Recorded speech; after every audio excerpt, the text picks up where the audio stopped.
Tem uma outra reportagem que eu quero trazer para a gente encerrar, antes da gente encerrar o programa, que também é importante. A gente falou de orçamento secreto em relação à transparência, a gente vai colocar aqui na tela também, em relação ao cheque em branco, né, as emendas cheque em branco. Em 2023, o PL, o PP e o PT são os que mais vão ter essas emendas, né? A gente tem aí os três partidos que lideram, então, portanto, a lista de siglas com mais parlamentares que vão ter essas emendas, que a gente chama de emendas cheque em branco no próximo ano. O Congresso quase dobrou o valor a ser repassado diretamente a governos estaduais e prefeituras, sem uma destinação específica por meio dessas emendas, que são justamente criticadas, a gente falou a respeito disso, pela falta de transparência. Esse tipo de transferência, ela não exige a assinatura prévia de um convênio, previsão de uso de recursos para um projeto ou para o programa previamente determinado. E por isso que são chamadas de emendas sem carimbo. E elas são questionadas por órgãos de controle diante a dificuldade de acompanhar o gasto de dinheiro público, de rastrear realmente esse dinheiro.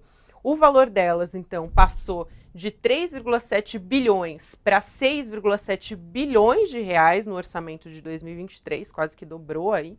Esse aumento se deu por causa do acordo de redistribuição da verba das emendas de relator, que foram extintas pelo Supremo Tribunal Federal na semana passada.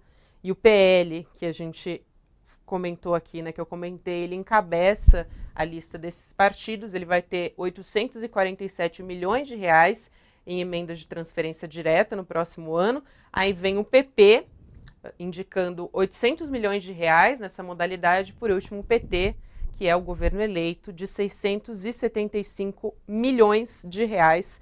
E as emendas, só para esclarecer, são formas, né, maneiras dos parlamentares, dos congressistas, reservarem os recursos públicos do orçamento federal e aí enviarem dinheiro para as obras, para os projetos nas bases eleitorais deles. E isso, claro, aumenta o capital político desses parlamentares.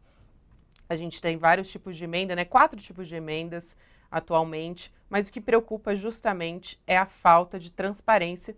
E como a gente está vendo nessa reportagem aí da Folha, o Centrão, claro, encabeçando os partidos em relação a essas emendas. Depois a gente tem o PT, que é o governo eleito, não podia também deixar de ser agora com essas costuras com o governo eleito.